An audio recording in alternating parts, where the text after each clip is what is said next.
আসসালামু আলাইকুম। Launch travel বিথ আপনাকে স্বাগত। সরাসরি সদরঘাট থেকে আজকে দেখাবো পারাবত 10, মানে আজকে সার্ভিসে দিচ্ছে।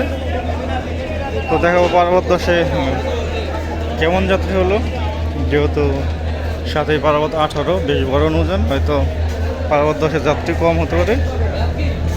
পারাবত 10-এর বুকিং নাম্বার আগামীকাল ছেড়ে আসবে বরিশাল থেকে। পারাবত 10-এর নিচতলার ট্রেক।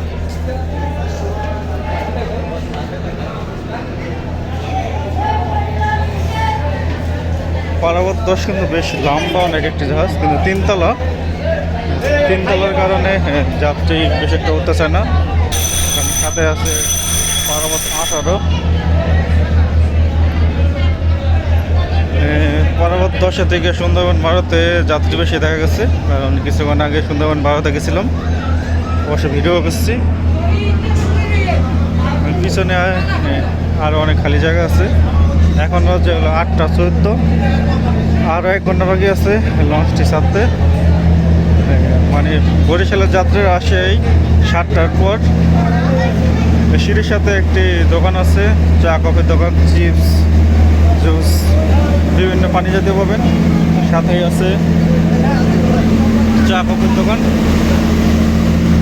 পিছনে অনেক খালি আছে অবশ্য। Parabat 10-এর engine room.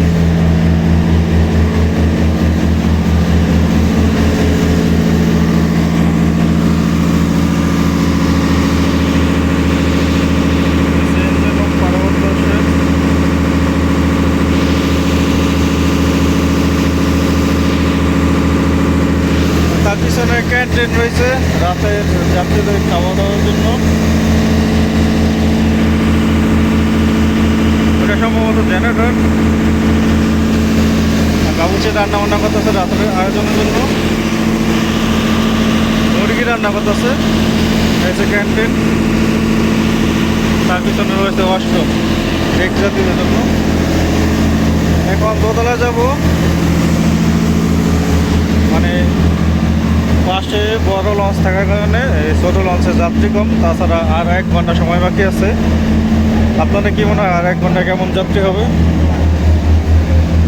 দোতলা যাওয়ার সিঁড়ি, দোতলা আর যাত্রী কম হবে, কারণ সুন্দরবন 12 থেকে দেখছিলাম। দোতলা পিছন সাইড পুরোই ফাঁকা। তো সামনে কিছু যাত্রী আছে। তো এই ছিল পারাবত 10-এ কেমন যাত্রী হলো এটা নিয়ে ভিডিও। পরবর্তীতে কোন রুটের কোন লঞ্চের ভিডিও চান অবশ্যই কমেন্ট করবেন। পারাবত ছাড়তে কিন্তু আরও 1 ঘন্টা বাকি আছে। সো এতক্ষণ সাথে থাকার জন্য অসংখ্য ধন্যবাদ।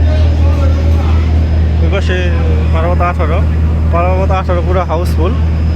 1 ঘন্টা বাকি আছে, সম্ভবত পারাবত 18 আগে ছাড়তে পারে, তারপর হয়তো পারাবত 10 ছাড়তে পারে।